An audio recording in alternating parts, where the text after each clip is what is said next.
नमस्कार। उत्तर प्रदेश विशेष में आपका स्वागत है। मैं हूं आपके साथ तरन्नुम जहां शेख। खबरों में आगे बढ़ते हैं। पीएम मोदी 19 नवंबर के कार्यक्रम से पहले प्रदेश के मुखिया योगी आदित्यनाथ ने जायजा लिया है। प्रधानमंत्री नरेंद्र मोदी पूर्वांचल के बाद अब बुंदेलखंड को साधने की कोशिश में लगे हुए हैं। 19 नवंबर को महोबा में अर्जुन सहायक परियोजना का उन्हें लोकार्पण करना है। इसकी तैयारियों का जायजा खुद सीएम योगी आदित्यनाथ ने लिया है। इस दौरान सीएम ने बांध के किनारों का रंग रोगन कराने, मिट्टी और समतल करने के निर्देश दिए हैं। सीएम योगी ने काफी देर तक अर्जुन बांध पर समय गुजारा। बता दें कि 19 नवंबर को पीएम मोदी का पुलिस लाइन के पास बने ग्राउंड में कार्यक्रम होना है। इस दिन महारानी लक्ष्मीबाई की 193वीं जयंती भी है। इसी मौके को देखते हुए ये तारीख निर्धारित की गई है ताकि परियोजना के लोकार्पण के साथ साथ बुंदेलखंड की वीरता को भी याद किया जा सके।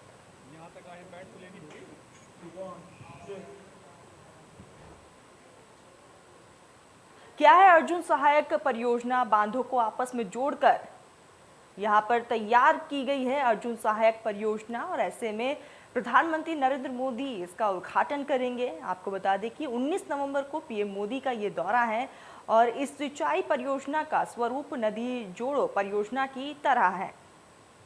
तो कई महीनों में प्रधानमंत्री नरेंद्र मोदी का ये दौरा खास माना जा रहा है। 12 सालों में तैयार हुई इस परियोजना की लागत बढ़कर 3 गुना पहुंच गई है। तो बुंदेलखंड के महोबा, हमीरपुर और बांदा जिले के 168 गांव को इसका लाभ मिलेगा। आपको बता दें कि पहले जो लोग परेशान हुआ करते थे अब उनकी परेशानियां कम हो जाएगी। लगभग 1.5 लाख किसानों को परियोजना का सीधा लाभ मिलेगा। इसके साथ ही 4 लाख लोगों को पेयजल सुविधा का भी लाभ मिलेगा इस परियोजना से। तो वही 2009 में शुरू हुई इस परियोजना के दौरान 806.50 करोड़ रुपए का एस्टीमेट बना था। समय बढ़ने पर एस्टीमेट को बढ़ाया गया। जनपद की 44,381 हेक्टेयर जमीन चिन्हित की गई है।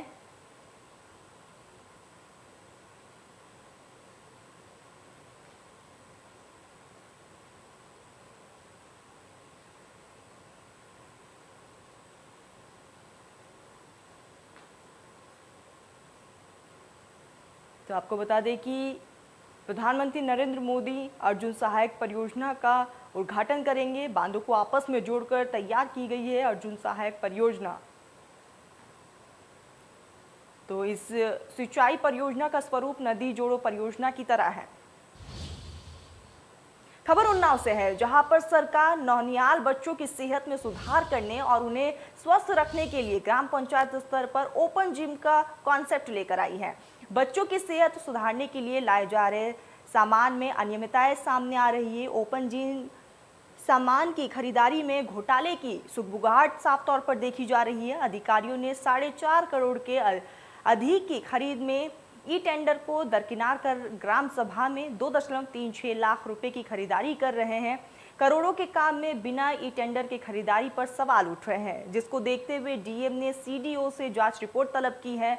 आपको बता दें कि डीएम ने जिला पंचायत राज अधिकारी को ओपन जिम संबंधी किसी भी भुगतान पर अग्रिम आदेशों तक रोक लगाने के सख्त आदेश भी दिए हैं।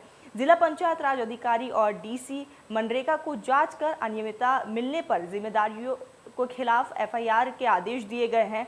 डीएम खुद के स्तर से भी अलग से जांच कर रहे हैं। तो वही पूरे मामले में कार्रवाई की जद में आ रहे जिम्मेदार जुगत में जुटे हुए हैं।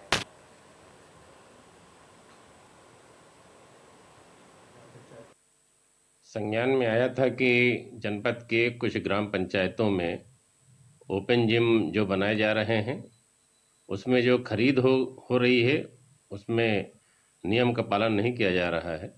इस प्रकरण की जांच मैंने मुख्य विकास अधिकारी को देकर 2 दिन के अंदर ही रिपोर्ट मांगी है और एक एस्टीमेट की भी संज्ञान में बात आई थी। उस एस्टीमेट पर काम न कराए जाने के निर्देश मैंने जिला पंचायत राज अधिकारी से कहा था, तो उसने सभी सचिवों को ये निर्देश जारी भी कर दिए हैं कि उस एस्टीमेट के आधार पर कोई काम ना हो। ये भी निर्देश दिए गए हैं कि अब तक जितने ग्राम पंचायतों में काम हुए हैं, क्योंकि ग्राम पंचायतें ज़्यादा थीं लेकिन बहुत कम ग्राम पंचायतों में अभी तक काम हुआ है। लेकिन फिर भी जितनी भी ग्राम पंचायतों में काम हुआ है, मैंने जिला पंचायत राज अधिकारी और डीसी मनरेगा से कहा है कि इसकी जांच कर लें और यदि किसी भी प्रकार की अनियमितता हुई है तो दोषी के खिलाफ कार्रवाई करें और एफआईआर भी। तो वही उत्तर प्रदेश में 2022 में चुनाव को लेकर सिर्फ राजनीतिक पार्टी ही तैयार नहीं हुई है, प्रशासन ने भी अपनी कमर कस ली है।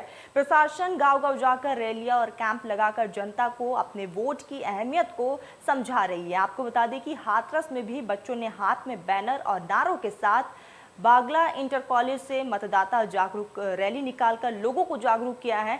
उप जिलाधिकारी राजकुमार यादव ने बताया कि 18 साल या इससे ज्यादा की आयु वर्ग के लोगों को मतदान का अधिकार है। हर नागरिक का ये दायित्व है कि वो अपने मत का प्रयोग करें। सर, आज ये रैली निकाली गई है, क्या उद्देश्य है इस मतदाता जागरूकता रैली का? मतदाता जागरूकता रैली है। इसमें 18 साल से ऊपर के लोगों को वोट बढ़ाने के लिए, मतदाता बनने के लिए प्रोत्साहित करने के लिए और सभी लोग वोटर बने, वोटर लिस्ट में नाम आए उनका, इसी वजह से मतदाता। तो वही आगरा में विरोध महिला सम्मेलन कमल शक्ति संवाद का आयोजन किया गया, जिसमें बीजेपी महिला मोर्चा की राष्ट्र उपाध्यक्ष एवं केंद्रीय मंत्री प्रतिभा भौमिक और महिला मोर्चा की प्रदेश अध्यक्ष राज्यसभा सांसद गीता शाक्य शामिल हुई है। 2022 चुनाव को लेकर प्रबुद्ध महिला सम्मेलन बहुत अहम माना जा रहा है। देखिए रिपोर्ट।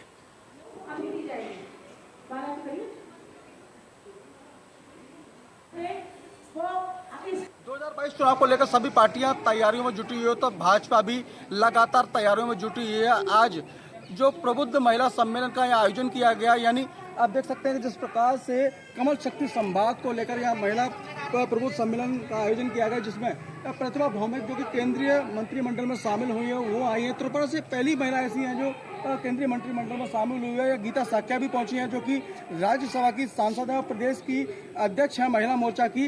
ये जो महिला सम्मेलन है, प्रबुद्ध सम्मेलन है, ये कहीं ना कहीं जो 2022 चुनाव है उसको लेकर विशेष माना जा रहा है। जिस प्रकार से तैयारी की जा रही है, तो महिलाओं के बीच में भाजपा जा रही है, जो केंद्र और प्रदेश की योजनाएं महिलाओं के प्रति वो बताई जा रही हैं, तो कहीं ना कहीं महिला सशक्तिकरण को भी लेकर इस जो सम्मेलन है इसको विशेष माना जा रहा है। Sanjay Singh, India news. तो वही यूपी के मिशन 2022 के लिए जन समर्थन में जुटे समाजवादी पार्टी की ओर से निकाली जाने वाली विजय रथ यात्रा गाजीपुर पहुंच गई और अखिलेश यादव के आगमन पर कार्यकर्ताओं ने जोरदार स्वागत किया है। 22 को फतेह करने की रणनीति और कड़ा रुख एहतियात कर रहे अखिलेश यादव ने बीजेपी सरकार को आड़े हाथों लिया। उन्होंने जनसभा को संबोधित करते हुए कहा कि बीजेपी सिर्फ नाम बदल रही है। जनसभा में भीड़ को देखकर अखिलेश यादव ने समर्थकों का हाथ जोड़कर अभिवादन भी किया है।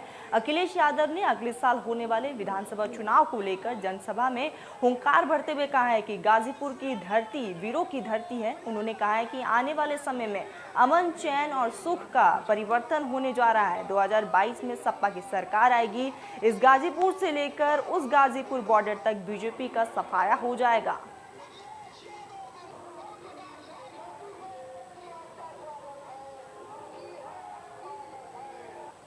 इस वक्त मौजूद हैं हम भावारकोल के पखनपुरा में, जहां से पूर्वांचल एक्सप्रेसवे की शुरुआत होती है और यहां पे पूर्व मुख्यमंत्री अखिलेश यादव यहां आए हुए थे और उनका विजय रथ यहीं से शुरुआत हो जाएगी। हम तस्वीरों में दिखाना चाहेंगे कि पूरा आवाम, पूरी जनता यहां खड़ी है और पीछे में विजय रथ जो अखिलेश यादव का जो है पूर्वांचल एक्सप्रेसवे की तरफ जा रहा है। यहाँ से उन्होंने एक चीज कवायद की है कि पूर्वांचल एक्सप्रेसवे अभी अधूरा है। पूर्वांचल एक्सप्रेसवे पे मंडी होनी चाहिए थी, जो नहीं हुआ है। अगर हमारी सरकार बनती है तो किसानों के सुविधा के लिए, किसानों की व्यवस्था के लिए मंडी समिति की भी स्थापना कराई जाएगी और पूर्वांचल एक्सप्रेसवे जो अधूरा बना है उसको पूर्ण कराया जाएगा। Alok Tripathi, India news, Ghazipur. कमल शक्ति संवाद प्रबुद्ध महिला सम्मेलन में पहुंची महिला मोर्चा की राष्ट्र उपाध्यक्ष प्रतिभा भौमिक से हमारे संवाददाता ने खास बातचीत की। प्रियंका गांधी के महिला रिजर्वेशन के मामले पर उन्होंने कहा है कि वो काफी लेट हो चुकी है। साथ ही उन्होंने कंगना रनौत के बयान पर कहा है कि वास्तव में महिलाओं को जो आजादी मिली है वो पीएम मोदी और सीएम योगी आदित्यनाथ के आने के बाद ही मिली है। और क्या कुछ कहा, हम आपको सुनाते हैं। मिशन चुनाव 2022 को लेकर भाजपा पूरी तैयारी में जुटी है। हर वर्ग को भाजपा साधना चाहती है। आज प्रबुद्ध महिला सम्मेलन के माध्यम से महिलाओं के बीच किया जा रहा है।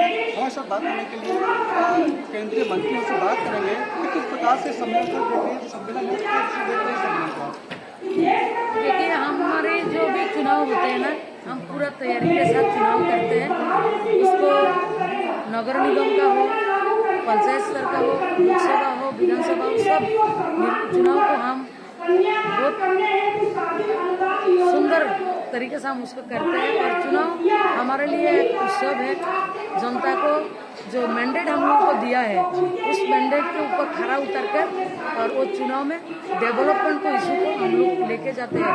जो भी डेवलपमेंट यूपी में पूरे एंड हाफ ईयर्स में हुआ है, हम उसके तहत लोगों को पास चुनाव में वोट मांगने के लिए जाएंगे। इसीलिए हम प्रस्तुत हैं। प्रियंका गांधी बहुत लेट में आए हैं, मैं तो सब बोलता हूँ। उनको बहुत कम से कम 50 साल पहले वो सोचना चाहिए था। 50 साल पहले सोचा नहीं है। अभी 2014 में मोदी जी आने के बाद पूरा 5 साल, आज 5 साल उन्होंने 50 कार्यक्रम महिला के लिए, बेटी बचाओ बेटी पढ़ाओ से लेके स्वच्छता के तहत शौचालय निर्माण करना, उज्ज्वला योजना का फ्री में चूल्हा देना से लेके इतना कार्यक्रम महिला के लिए उन्होंने किया है। और सबसे ज्यादा हमारी जो माइनॉरिटी महिला है, भारत को 47 में स्वतंत्रता मिला। हमारी माइनॉरिटी महिला को हमारे 2019 में मोदी जी ने स्वतंत्रता दिया। 3 तलाक साल का जो रूढ़िवादी एक बात था, वहाँ से निकाल के पूरा भारत में पूरा महिला के एक साथ उन्होंने कर दिया। इसीलिए पूरा महिला जोरों शोरों से मोदी जी के साथ। उत्तर प्रदेश में 2022 की विधानसभा चुनाव को लेकर सभी राजनीतिक पार्टियों ने कमर कस ली है। आरएलडी भी लगातार कार्यक्रमों के जरिए अपनी जमीन मजबूत करने में जुटी हुई है। आरएलडी ने अब प्रदेश में अति पिछड़ों और दलितों को आरएलडी से जोड़ने के लिए बहुजन उदय अभियान की शुरुआत की है। इसको लेकर हमारे संवाददाता रवि कुमार ने आरएलडी यूथ के प्रदेश अध्यक्ष अंबुज पटेल से खास बातचीत की। जारी करने के बाद अब बहुजन उदय अभियान शुरू किया गया। इसके साथ लोगों को जोड़ने की कोशिश है। 2022 विधानसभा चुनाव में आरएलडी किस तरीके से मजबूत हो, इसके लिए हमारे साथ बातचीत करने के लिए आरएलडी के यूथ के जो प्रदेश अध्यक्ष हैं अंबुज पटेल जी मौजूद, से बात करेंगे। किस तरीके का ये अभियान है और क्या कुछ रहेगा इसमें? देखिए, 7 तारीख को थाना भवन में शामली में जो रैली हुई आशीर्वाद पथ के कार्यक्रम के अंतर्गत, उसमें हमारे राष्ट्रीय अध्यक्ष चौधरी साहब ने इस कार्यक्रम को लॉन्च किया। बहुजन उदय अभियान के नाम का ये कार्यक्रम है, जिसमें हम लोग संगठन में भागीदारी बढ़ाएंगे। बहुजन समाज के लोगों को जिले स्तर पे, विधानसभा स्तर पे, तहसील स्तर पे, ग्राम सभा स्तर पे, बूथ स्तर पे अधिक से अधिक भागीदारी देंगे, संगठन में जिम्मेदारी देंगे। और उसके बाद सरकार बनने पर उनको हिस्सेदारी भी, संगठन में सत्ता में आने पर उनको इनकी हिस्सेदारी भी दी जाएगी, जिसमें अपने हक की लड़ाई वो स्वयं लड़ सके। जब वो सत्ता में बैठेंगे तो अपने हक की बात वो खुद करेंगे और अपने लोगों को न्याय दिलाएंगे। इसलिए इसके पहले हमारे SC/ST प्रकोष्ठ के राष्ट्रीय अध्यक्ष जी के माध्यम से एक न्याय यात्रा का भी आरंभ किया गया था, जो कि पूरे पश्चिम उत्तर प्रदेश में निकाली गई थी। उस न्याय यात्रा के माध्यम से हम लोगों ने एक मैसेज दिया था कि उनके साथ अन्याय नहीं होने दिया जाएगा। जिसके लिए जब एक दलित की बेटी पर हाथरस में जब एक कांड हुआ तो चौधरी साहब ने लाठी खाई थी। लखीमपुर में जब किसानों के ऊपर अत्याचार हुआ तो चौधरी साहब ही एकमात्र नेता थे जो उस दिन पहुँचे। तो इस कार्यक्रम के माध्यम से हम लोग अपने संगठन में, राष्ट्रीय लोकदल के संगठन में उनकी जिम्मेदारी और हिस्सेदारी दोनों बढ़ाएंगे और सत्ता आने पर उनको हम भागीदारी सुनिश्चित करेंगे। चुनाव में बहुत ज़्यादा वक्त नहीं रह गया है। क्या समाजवादी पार्टी के साथ वो लोग हैं, क्या अभी प्रियंका गांधी से भी जैसे जैन जी की मुलाकात हुई थी, क्या कांग्रेस से भी कुछ ऐसी चर्चा चल रही है? क्या कुछ आरएलडी, क्या कुछ कांग्रेस साथ भी क्या मिल सकते हैं आप लोग? नहीं, हम लोग का गठबंधन समाजवादी पार्टी के साथ ही है, उन्हीं के साथ रहेगा। और हमारे नेता लोग तय कर चुके हैं इस चीज़ को। समाजवादी पार्टी का और राष्ट्रीय लोकदल गठबंधन पहले से चला आ रहा है, वही चला रहेगा। उसी गठबंधन में हम लोग चुनाव लड़ेंगे। आरएलडी के राष्ट्रीय जयंत चौधरी ने लखनऊ में लोक संकल्प पत्र जारी करने के साथ में जैसे कि चुनाव की घोषणा की थी, उसके साथ में जो तमाम सारी तैयारियां हैं वो चल रही हैं। बहुजन उदय अभियान के जरिए ही लोगों को जोड़ने की कोशिश की जा रही है। अब ये देखना होगा कि इसका कितना फायदा होगा, लेकिन जरूर 2022 के विधानसभा चुनाव के लिए आरएलडी लगातार सक्रिय है। Ravi Kumar, India news, Lucknow. चलिए, तो उत्तर प्रदेश विशेष में फिलहाल बस इतना ही। देश प्रदेश की तमाम बड़ी खबरों के लिए आप बने रहिए इंडिया न्यूज़ के साथ।